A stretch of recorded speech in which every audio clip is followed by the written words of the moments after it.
के बाद अगर 25 सीट से ज्यादा जदयू को आ जाए तो आप आइएगा। अगर जन स्वराज जीता होगा तो भी कहिएगा, मैं छोड़ दूंगा। वजह क्या है? अरे ये तो आप लोगों ने कहा, कह रहे ऐसे कैसे हो। मैं कह रहा हूँ इतने दावे के साथ कह रहा हूँ कि नहीं आएगा 25 सीट। जो एक्सिस माई इंडिया का ये आंकड़ा है, इसमें बताया जा रहा है कि 121 से लेकर 141 तक सीटें मिल रही हैं एनडीए को, और महागठबंधन को मिल रही हैं 98 से लेकर 118 तक। इसका नाम एग्जिट पोल नहीं है, इसका नाम मोदी मीडिया पोल है। ये मोदी जी का पोल है, फैंटेसी पोल है उनका। Thank you. सुना आपने 295।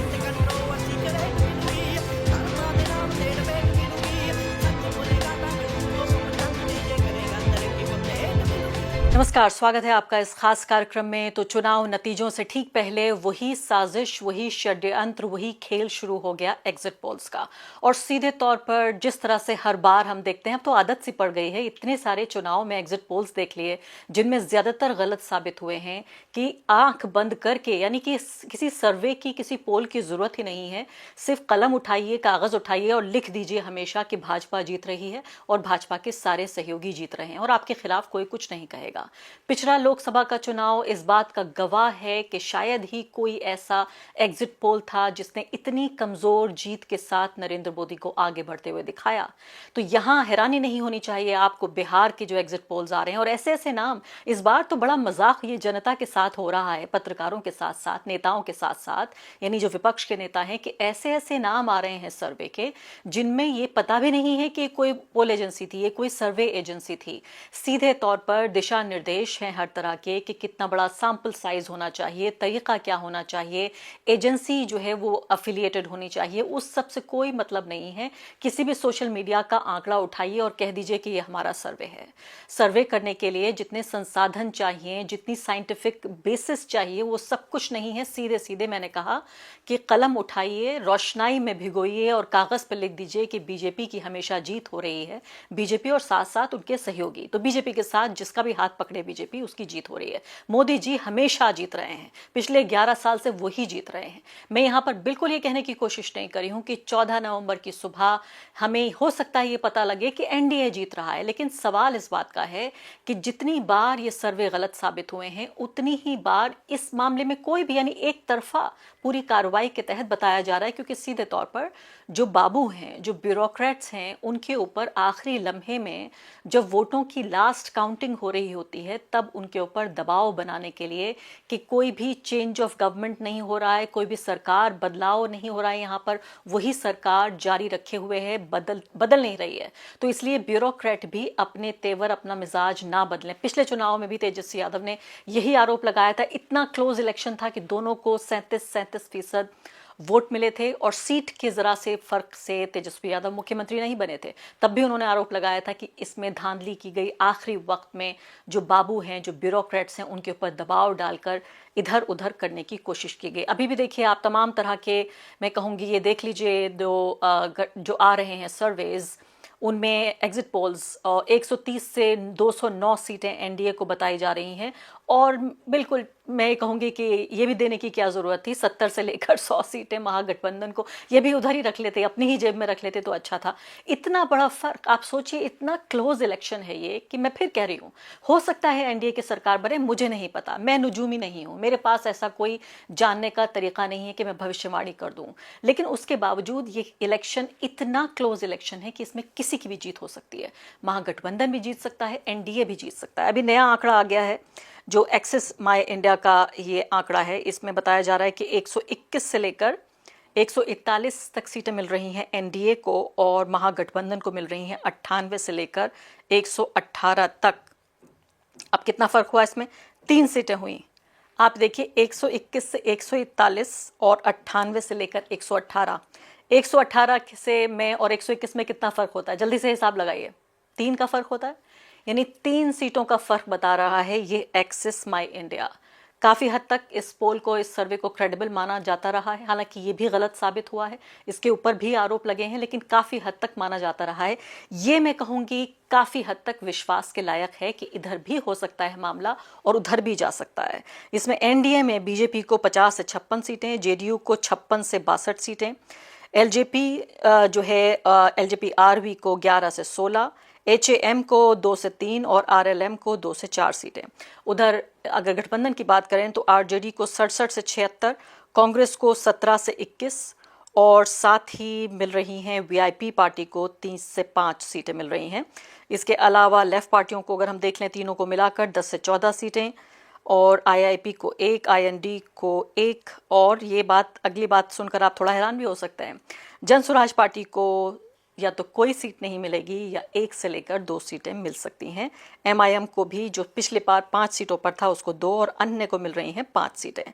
तो यानी आप ये देखिए, सबसे बड़ी पार्टी के तौर पर अगर अभी तक मैं देखूं तो आरजेडी सबसे बड़ी पार्टी के तौर पर उभर रही है। यानी अलायंस को नहीं जिता रहा है एक्सिस माई इंडिया पोल, उसके बावजूद भी जेडीयू और बीजेपी से बड़ी पार्टी बनके उभर रही है आरजेडी 67 से लेकर 76 सीटों तक और जेडीयू को बताया जा रहा है 62 सीटें। तो ये ऐसा लगता है फिर भी जो जमीन पर देखा वहां जाकर बिहार में कि ये एक क्लोज एक सर्वे हो सकता है, बजाय इसके कि जो कह रहे हैं कि 130 से 209 सीटें। आप सोचिए जरा, 200 के पार सीटें पहुंचा दी गई हैं। इस मुद्दे पर विपक्ष का क्या कहना है, बातचीत करते हैं कांग्रेस पार्टी के राष्ट्रीय प्रवक्ता प्रोफेसर रविकांत से। और इस वक्त प्रोफेसर रविकांत हमारे साथ मौजूद हैं, कांग्रेस पार्टी के राष्ट्रीय प्रवक्ता। रविकांत जी, आपके लिए तो बहुत अच्छी खबर नहीं है, तमाम तरह के एग्जिट पोल्स न सिर्फ कि ये बता रहे हैं कि एनडीए की सरकार बन रही है, बल्कि बहुत दूर जाके जो है वो इंडिया गठबंधन को दिखाया जा रहा है। पिछली बार तो बिल्कुल एक हूबहू दोनों का 37% वोट शेयर हुआ था, इस बार तो वो तस्वीर भी नहीं दिख रही है। देखिए, ये गोदी मीडिया के अपने चुनावी ख्वाब हैं और वो निर्देश का पालन कर रहे हैं। मोदी जी ने टारगेट दिया था कि साहब हम 160 सीटें लेकर के आएंगे और उसी के इर्द गिर्द आप देखेंगे कि हर एग्जिट पोल दिखा रहा है। लेकिन तकरीबन 6 एग्जिट पोल ऐसे भी हैं जो महागठबंधन को जीत दिखा रहे हैं और हम लोग भी लगातार बिहार से संपर्क में थे, गए भी थे, वहां के पत्रकारों से बात हुई है, वहां के लोगों से बात हुई है। तो जिसने भी इस बात को देखा है कि एग्जिट पोल ये 160 170 तक पहुंचा रहे हैं एनडीए को, वो हंस रहे हैं। लेकिन एक आशंका है आरफा जी, निश्चित रूप से जो चिंता का विषय है और सिर्फ कांग्रेस पार्टी का नहीं, सिर्फ महागठबंधन का नहीं, बल्कि इस देश के लोगों का, नागरिकों का, कि चुनाव आयोग के जरिए सारा खेल तो नहीं मैनेज हो रहा है। अब आपने देखा होगा कि पहले फेज में जो वोटिंग हुई थी उसको कितने दिन तक चुनाव आयोग ने वो आंकड़े जारी नहीं किए। सेकेंड फेज में अभी तक आंकड़े नहीं आए हैं। ये आशंका ही नहीं, बल्कि मुझे लगता है कि बहुत कुछ तस्वीर पेश कर रहे हैं कि चुनाव आयोग वही खेल कर रहा है जो पिछले चुनावों में उसने किया है। एग्जिट पोल तो 2024 के लोकसभा चुनाव में मोदी जी के निर्देश के अनुसार, उनके अपने ख्वाब के अनुसार, एक चैनल ने तो 415 सीटें बता दी थी, वो आई कितनी, 240।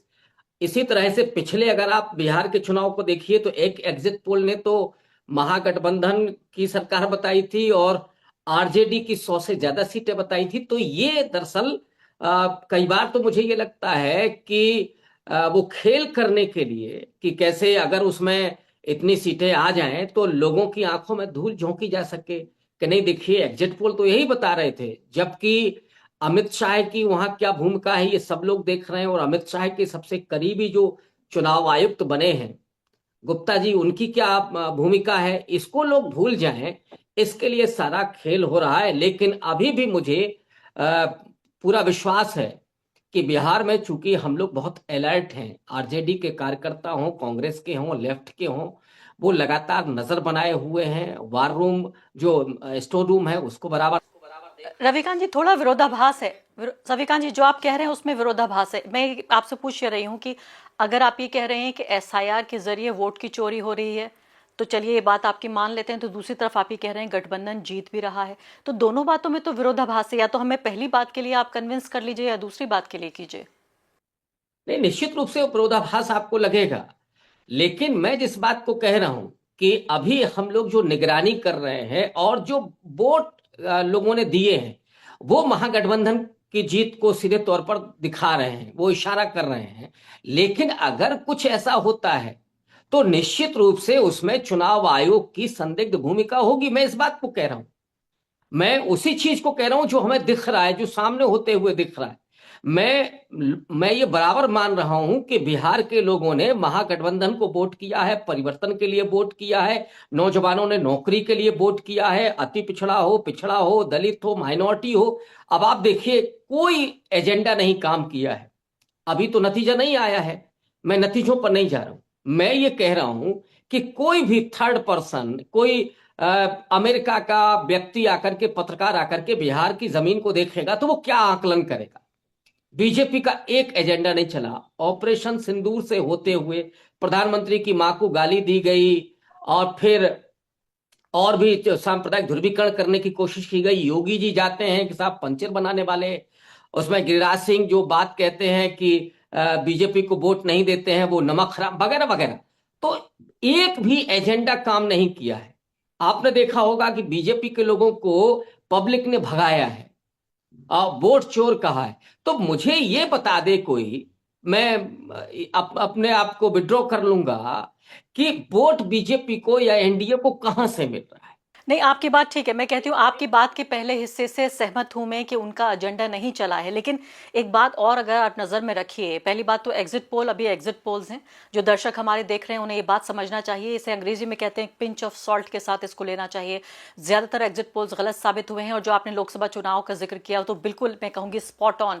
लेकिन कुछ एग्जिट पोल्स ऐसे भी हुए हैं जो बिल्कुल सही साबित हुए हैं। तो मैं यहाँ पर एग्जिट पोल्स को एक तरह की सिर्फ एक साजिश के तौर पर ही मान रही हूँ, और उस सवाल पर भी मैं आऊँगी। लेकिन चूंकि आपने जवाब दिया, इसका जो पलट है वो मेरे पास ये है कि हाँ, आप ये ठीक कह रहे हैं कि उनका कम्युनल एजेंडा उस हद तक काम नहीं किया, लेकिन अगर करीब से आप ये देखिए तो उनका जो सोशल और पॉलिटिकल कोलिशन, जो गठबंधन उन्होंने बनाया है, जिन पार्टियों को उन्होंने अपने साथ रखा है, वो बड़ा है महागठबंधन से। इससे आप इनकार नहीं करेंगे। दूसरी महत्वपूर्ण बात, आपको भी इस बात का इल्म है कि नीतीश कुमार 20 साल मुख्यमंत्री रहने के बावजूद मैंने सड़कों पर उनके खिलाफ कोई ऐसा बहुत ऑब्वियस गुस्सा नहीं देखा जो लोगों के चेहरे पे नजर आता, या उनकी बातों में नीतीश कुमार को कुछ बुरा भला कहते। ये दो फैक्टर तो काम कर रहे हैं उनके पक्ष में। देखिए, नीतीश कुमार को तो लास्ट में सिंपैथी मिली है। आपने गुस्सा नहीं देखा होगा, निश्चित रूप से नहीं देखा होगा। लेकिन नौजवान क्या उनसे संतुष्ट है? हम मानते हैं कि गुस्सा नहीं होगा। महिलाएं क्या उनसे संतुष्ट हैं? यहां तक कि शराबबंदी से जो महिलाएं खुश थीं, बिहार में क्या शराब बंद हुई है? बिहार में नकली शराब लगातार बेची जा रही थी, उसमें बहुत सारे लोगों की जानें भी गई हैं, महिलाएं उसी तरह से प्रताड़ित रही हैं। हाँ, ये जरूर है कि जो महिलाओं को 10-10 हजार रुपए दिए गए हैं, मैं मानता हूं कि बहुत सारे लोगों पर, जो बिल्कुल गरीब लोग हैं, जो अशिक्षित लोग हैं, जो पॉलिटिकली कॉन्शियस नहीं है, जहां तक हम नहीं पहुंचे, इसमें कहीं ना कहीं हम अपनी कमजोरी मानते हैं, कांग्रेस के वर्कर के रूप में भी और महागठबंधन के वर्कर के रूप में भी, कि अभी हम बहुत सारी कमियां हमारी हैं कि हम वहां तक नहीं पहुंच रहे हैं अपने एजेंडे को लेकर के, और नहीं बता सक रहे। तो वो हम मानते हैं कि एक हिस्सा होगा ऐसा जिसने वो 10,000 रुपए के लिए वोट किया होगा, और बहुत सारे ऐसे होंगे जो जातिगत समीकरणों पर वोट किए होंगे। हम इस बात को भी मान रहे हैं। लेकिन हमारा जो कॉलिशन है वो कमजोर कतई नहीं है। तो बेस्ट होप मुकेश क्या है सहनी आपकी? हो, बेस्ट होप मुझे बताइए आपकी क्या है? राहुल गांधी तो कह रहे हैं ये तमाशा है और हंस रहे हैं, तेजस्वी यादव भी इसका मजाक उड़ा रहे हैं। 36 घंटे बाद कौन किसका मजाक उड़ाएगा? देखिए, निश्चित रूप से राहुल जी और तेजस्वी जी जो कह रहे हैं, नतीजा तो यही आना चाहिए जो हम लोगों ने देखा हुआ है। जो जमीन पर बहुत सारे लोगों ने, 6 चैनल्स के सर्वे हैं, उसमें कुछ यूट्यूब का भी के भी हैं, वो ये कह रहे हैं कि हम मिनिमम 130 पर है। हम ज्यादा की बात ही नहीं कर रहे कि 140, 150, 170, ये सब नहीं बात कर रहे। मैं ये मान रहा हूं कि हम लोग 130 के आसपास हैं। वो थोड़ा ज्यादा भी हो सकता है, और ये भी हो सकता है कि 2-4 सीटें कम हो जाएं। माने बड़े आराम से मेजॉरिटी हमें दिख रही है। मैं ये नहीं कह रहा हूं कि सरकार मिलने बन रही ही है, जाए, क्योंकि सरकार अभी बन रही है आपकी। डेफिनेटली इसमें तो कोई फिर ये दो तय राय नहीं पाया, है। तो फिर ये तय पाया कि कोई वोट चोरी नहीं हुई? नहीं, मैं ये नहीं कह रहा हूं, वोट चोरी तो हुई है, इसमें कोई दो राय नहीं है। वोट चोरी हुई है, और इसके लिए मैं आज से नहीं कह रहा हूं। आरफा जी, आप बखूबी मुझे जानते हैं, मैं कांग्रेस पार्टी में नहीं था तब भी इस बात को कहता था, और शायद दिल्ली से बाहर मैं पहला व्यक्ति था, एक लोकता व्यक्ति था जो ये कह रहा था कि 7 पैटर्न है बीजेपी के वोट चोरी के। तब राहुल जी ने इस बात को नहीं कहा था। वो चूंकि बहुत रिसर्च कर रहे थे, तब वो जब पुख्ता सबूत लेकर के आते तब वो ये बात कहते हैं। लेकिन मैं बहुत पहले इस बात को कह रहा था और एक विश्वविद्यालय के एक और प्रोफेसर ने उस बात को रखा था 2019 के लोकसभा चुनाव के आंकड़ों को लेकर के, और कहा कि कैसे बेईमानी हो रही है, कैसे वोट चोरी हो रही है, कैसे फर्जीवाड़ा हो रहा है। उसको तो विश्वविद्यालय से निकाल दिया गया। तो ये कोई मैं नहीं कह रहा था, बहुत सारे लोग कह रहे थे, लेकिन जब तक पॉलिटिकल पार्टी उसमें इन्वॉल्व नहीं हो रही थी ये एजेंडा नहीं बन रहा था। और मैं आपको कभी कैसे बता सकता हूं कि कैसे कैसे वोट चोरी होती है, और भी बहुत सारी चीजें हैं जिसपे अभी राहुल जी आए नहीं है। चर्चा करेंगे जी, जैसे इस मैं पे आपको जरूर चर्चा एक करेंगे। चलिए, अभी तो रविकांत जी बस 36 घंटे का वक्त बाकी है और फिर दूध का दूध, पानी का पानी, सब कुछ साफ हो जाएगा। और शायद मुझे लगता है जो भी नतीजे हों, मेरा ये मानना जरूर है कि वोट चोरी को लेकर एक नई बहस होगी, चाहे आप जीतें या ना जीत पाए, कोई भी पार्टी या गठबंधन जीते, लेकिन वोट चोरी एक ऐसा सेंट्रल केंद्रीय मुद्दा बन चुका है जो न सिर्फ कि बिहार बल्कि असम और पश्चिम बंगाल और तमाम जो बड़े चुनाव होने वाले हैं अभी हाल ही में, उन सब के लिए मुद्दा बनेगा। बहुत बहुत शुक्रिया और शुभकामनाएं आपके लिए। Thank you.